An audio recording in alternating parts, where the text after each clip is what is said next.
3인칭 시사 시점 오늘은 좀 특별한 조합으로 꾸며봤습니다. 먼저 기본소득당 용혜인 의원입니다. 어서 오세요. 네, 안녕하세요. 네, 고맙습니다. 용혜인입니다. 네.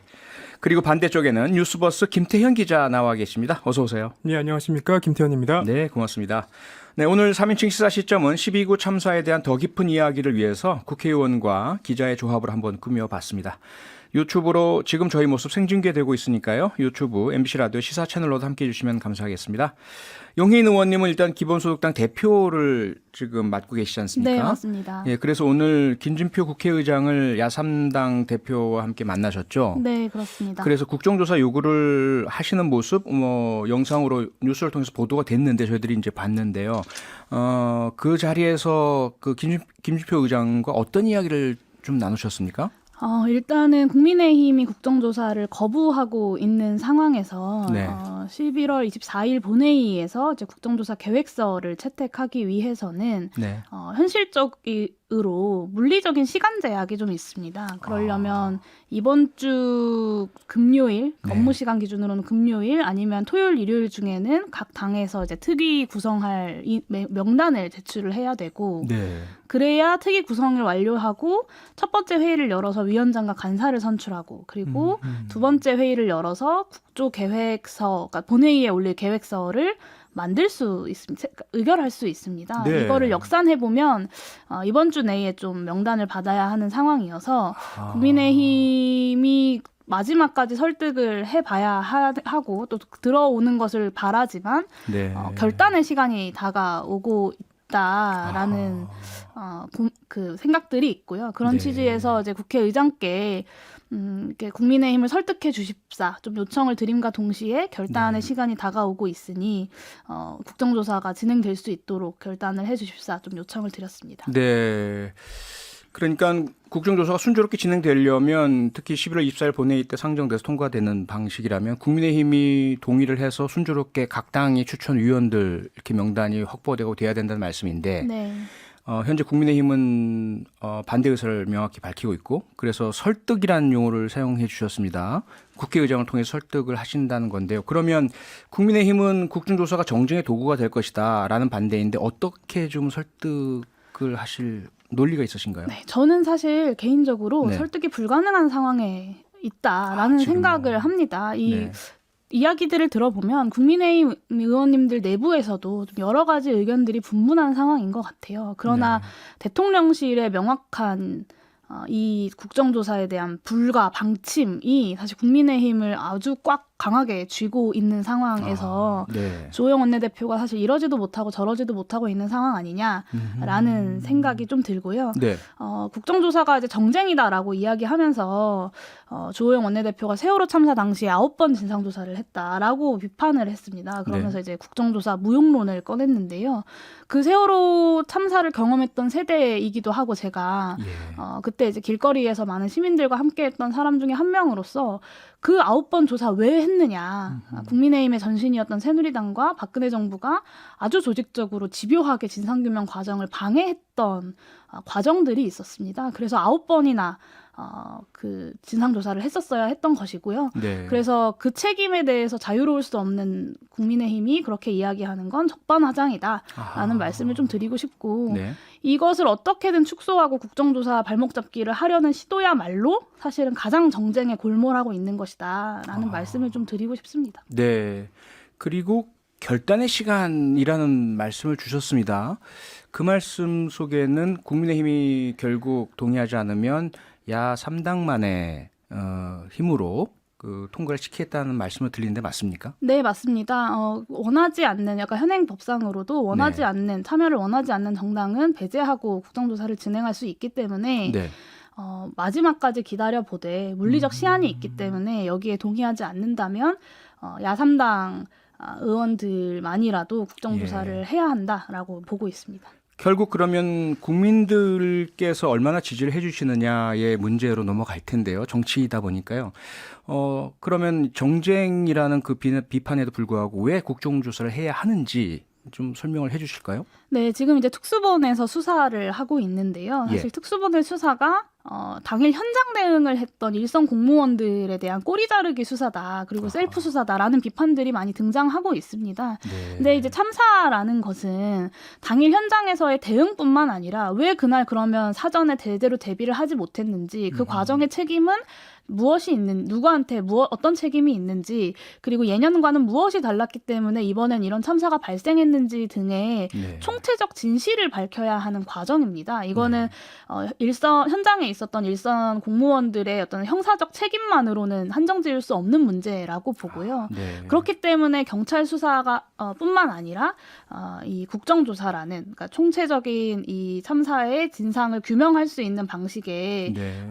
국정조사가 필요하다라고 보는 것이고요. 국민의힘에서는 이제 수사권이 없고 강제력이 없다라고 비판하고 있지만 예. 사실 이제 자료 제출 요구권이라거나 아니면 증인 채택을 할 수 있는 권한, 그리고 증인이 위증을 했을 때 위증의 벌을 받게 되는 조항들이 있기 때문에 네. 충분히 어느 정도의 강제성을 확보하고 있고, 여기서 밝혀지는 진실들로 그 형사사법적인 책임들을 이후에 묻는다고 해도 저는 늦지 않다라고 보고 있습니다. 네. 자, 그럼 여기서 과연 지금 진행되고 있는 경찰 특수본의 수사가 꼬리 자르기라는 비판이 일고 있는 것이 과연 타당한지, 김태현 기자께서 12구 참사 계속 그 탐사 취재를 하고 계시지 않습니까? 예, 그렇습니다. 현재 특수본 수사 어떻게 진행되고 있습니까?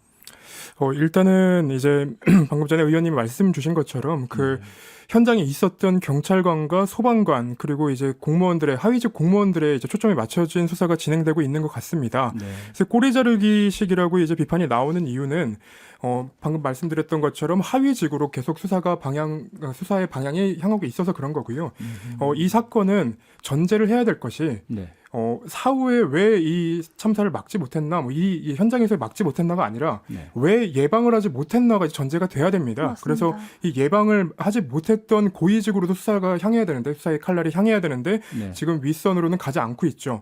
게다가 저는 이제 요 근래에 특수본에서 나온 얘기와 그리고 과거에 이상민 장관이 국회에 나와서 했던 얘기가 좀 비슷한 결이 있는 것 같다라는 생각을 좀 하고 있는데요. 네. 이상민 장관이 이태원 참사 이후에 국회에 출석해서 그 정점식 의원과 이런 얘기를 합니다. 정점식 의원이 이 책임을 질 수 있냐, 책임의 지휘권이 이제 행안부 장관에 있냐라고 물어보는데 네.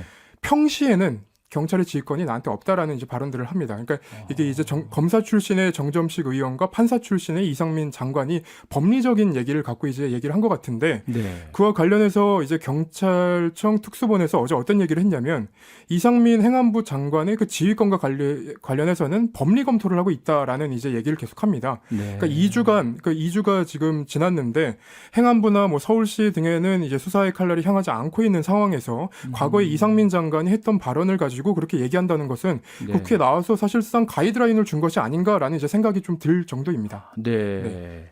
자, 이런 상황이라면 용인 의원님 말씀처럼 어쨌든 사전에 어떤 준비 상황에 대한 문제는 수사로는 참 파악하기 어렵다라는 네, 그런 그렇습니다. 결론에 도달이 되는데, 앞서 말씀 주실 때 국민의힘에서도 의견이 분분하다라는 말씀 주셨습니다. 그런데 대통령실의 입장이 워낙 국정조사 반대로 완고하다 보니까 그 흐름이 아마도 한쪽으로 흐를 것 같다 말씀 주셨는데, 지금 현재 파악하고 계신 국민의힘 내부의 어떤 의견들 어떻습니까? 물론 이제 다수의 의원들은 이 국정조사가 뭐 정쟁이다, 뭐 심지어는 뭐 여당 대표 방탄용이다라는 프레임 씌우기를 계속해서 하고 있고, 다수 그것에 국민의힘 의원들이요. 동조하는 의원들이 있는 것도 사실입니다. 네. 그런데 이제 국민의힘 지도부가 공식적으로 브리핑하는 것처럼 뭐 만장일치로 이 국정조사 반대를 이야기했다라고는 볼 수 없는 상황인 것 같고요. 네. 오늘 이제 초선 의원들과의 초선 모임 운영위원들과의 간담회에서도 뭐 다수의 초선 의원들이 반대 의견을 밝혔다라는 표현을 하는 걸로 봐선 초선 의원들 내에서도 어느 정도 현실적으로 국조를 야당들만 진행하는 것에 대한 부담감을, 그리고 이에 대한 국민들의 여론 등을 인식하는 분들이 있는 것으로 보입니다. 네. 그리고 이제 용인 의원님께서 국회 상임위에서 일단 아직까지는 이제 그런 뭐 국정조사라든지 조사권이 없는 상태에서 질의만으로 여러 가지를 파악을 하셨잖아요. 그 가운데 박희영 용산구청장이 했던 말들 중에 거짓말로 확인되는 것들 이제 밝히신 것들이 꽤 저희들이 이제 눈여겨보고 있었는데 네. 어떻습니까? 가장 문제가 되는 심한 거짓말은 무엇이었습니까? 용산구청장의 여러 가지 해명 중엔 거짓말이 아니었던 것이 없다라고 저는 보고 있고요. 네. 사전에 그 대책회의, 관계부처들 대책회의부터 시작해서 당일 행적까지 사실 모든 것이 다 거짓말이었다.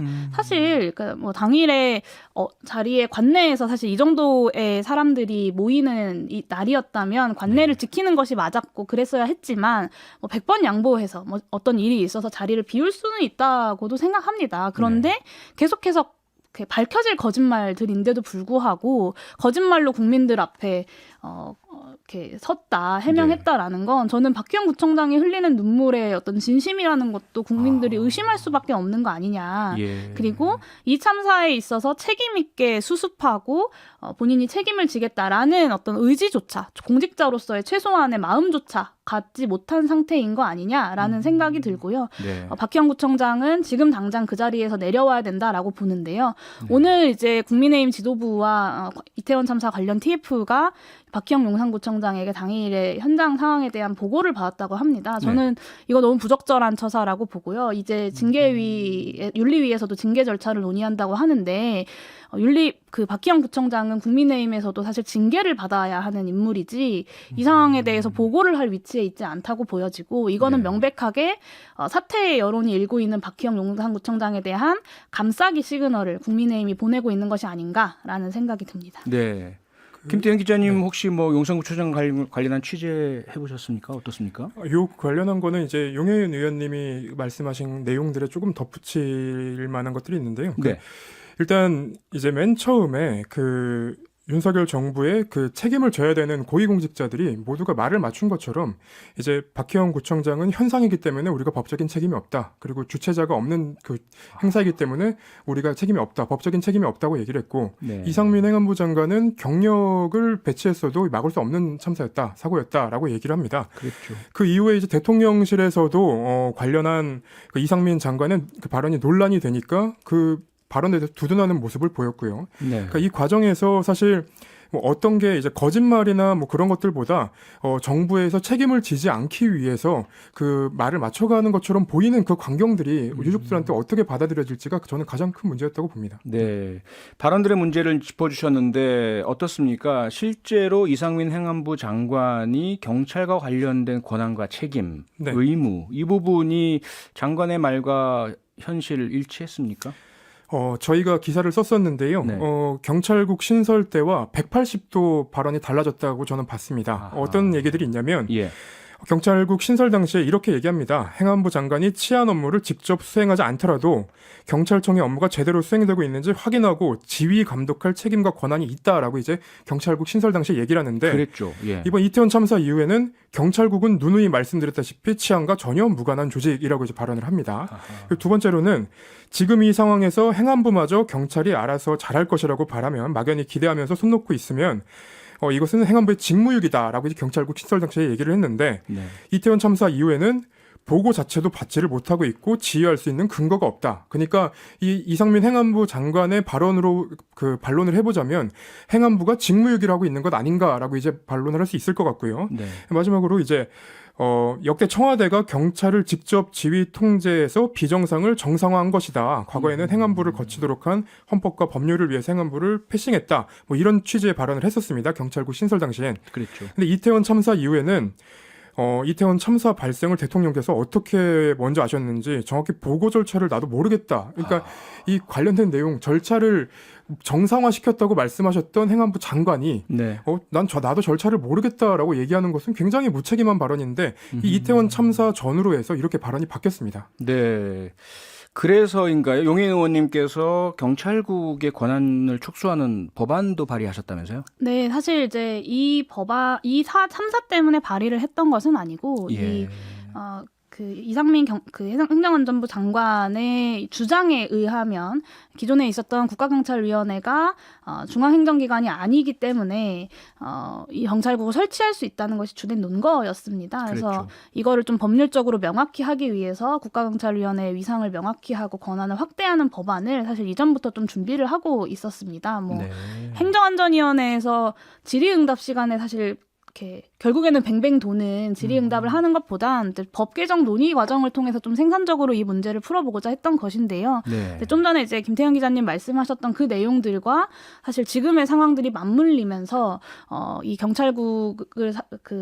경찰국의 설립의 근거를 없애는 저의 법안이 또 국민 여러분들께서 좀 관심을 가져주시는 것 같고요. 네. 그리고 김태현 기자님 말씀하신 거에 저도 조금 덧붙이면 사실 이제 그 이상민 장관이 경찰에 대한 지휘 권한이 없기 때문에 본인의 책임이 아닌 것처럼 이제 이야기하는 것도 이전과 말이 바뀐 것도 참 문제이지만 네. 사실 경찰에 대한 지휘 권한만의 문제는 아닙니다. 이 행정안전부 장관의 책임이라는 것이 재난과 안전에 대한 주무부처 장관으로서의 책임이 분명히 있는 것인데 그렇죠. 계속해서 정부와 여당은 이것을 경찰의 문제, 경찰을 그래서 지휘할 수 있었냐 없었냐의 문제로 이것을 축소시키고 있는 상황입니다. 이것에 대해서도 좀 많은 지적들이 이루어져야 할 것 같습니다. 네.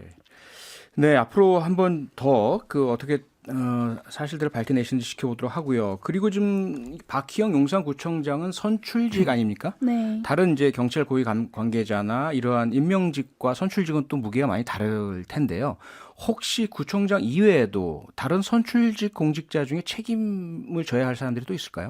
네, 뭐 사실 이제 이상민 행정안전부 장관 이하로 행정부에 있는 공직자들, 뭐 예를 들면 경찰청장, 서울경찰청장, 용산경찰서장 당연히 책임을 물어야 할 것이고요. 선출직 중에서도 용산구청장은 1차적인 책임이 있습니다. 이분은 뭐 정치적 책임 이런 문제가 아니라 이런 참사를 만들었던 아주 직접적인 책임이 있는 분이고 네. 사실 서울시가 지금 이 논란에서 이 이태원 참사를 둘러싼 여러 가지 문제 제기들에서 약간 비껴나 있는 측면들이 있습니다. 그런데 네. 오늘 이제 제기된 의혹 중에 하나에 따르면 한라인을 통해서 참사 발생 사실을 인지받고도 30분 동안 아무 조치도 이루어지지 않았다라는 이제 의혹이 제기가 됐는데요. 서울시장도 이에 대해서 책임질 부분이 분명히 저는 있을 것이라고 생각합니다. 그래서 네. 저희 의원실에서 이 부분을 좀 들여다보고 있는 중이고요. 그리고 어떤 통치자로서 그리고 행정부 수반으로서 그 국무총리의 경질과 대통령의 진심 어린 사과를 통해서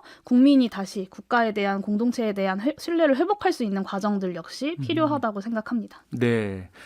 김태현 기자, 그 뉴스버스는 정파랑 상관없이 권력 감시 비판을 네, 맞습니다. 지금 취재 활동의 목표로 삼고 계시잖아요. 네, 맞습니다. 지금 뭐 이제까지는 이 권력의 어떤 책임을 논했는데 최근에는 언론에서의 어떤 모습들, 특히 유족의 동의를 받지 않은 희생자 명단 공개로도 논란이 많습니다. 이 부분은 어떻게 보고 계세요? 일단은 그 보도가 된 것에 대해서 사실 조금 아쉬움이 남는 부분이 있습니다. 왜 그러냐면 오늘 이제 그 유족들의 일부 그 몇몇 분들이 이제 항의를 했다라는 보도가 나왔었는데요. 네. 그러니까 기존에 있었던 보도들과 약간 차이가 있다면 이제 기존에 있었던 보도들은 그 사람들의 이름과 그리고 그 나이 그리고 어떤 이제 정보가 그 사람들의 생명과 직결돼 있었다고 한다면 이번에는 좀 많이 좀 상황이 다르다라고 이제 좀 생각이 됩니다. 네. 오늘 그 이태원역에 다녀왔거든요. 네, 다녀왔는데 그 자리에 가보면 굉장히 구구절절한 이제 얘기들이 있습니다. 그러니까 네. 뭐 왜 먼저 갔냐라고 왜 먼저 갔어야 했냐 그리고 우리가 계속 기억하겠다 그런 글들도 있고요. 포스트잇 쪽지 이런 거 말씀이죠. 포스트잇 메모. 쪽지도 네. 있고요. 그리고 네. 그 참사가 발생했던 그 현장 한쪽 벽면에는 그날 그 굉장히 절박한 상황이 좀 보여지는 부분이 있었는데 그 여전히 그 손자국이 아직 남아 있더라고요. 그 벽에 여전히. 네. 근데 이런 참사의 현장에서 사실은 이제 조금 더 예민하고 섬세하게 보도를 해야 될 의무도 그 기자들한테 있다고 언론에 있다고 생각을 하는데 네. 유족들의 동의를 받지 않고 그렇게 한 게 조금 아쉽다 그렇게 보겠습니다. 알겠습니다. 오늘 말씀은 여기서 마무리하겠습니다. 용해인 의원, 김태현 기자 두 분과 함께했습니다. 두 분 감사합니다. 네, 감사합니다. 감사합니다. 평일 저녁 6시 5분에 여러분을 찾아갑니다. MBC 라디오 표창원의 뉴스 하이킥.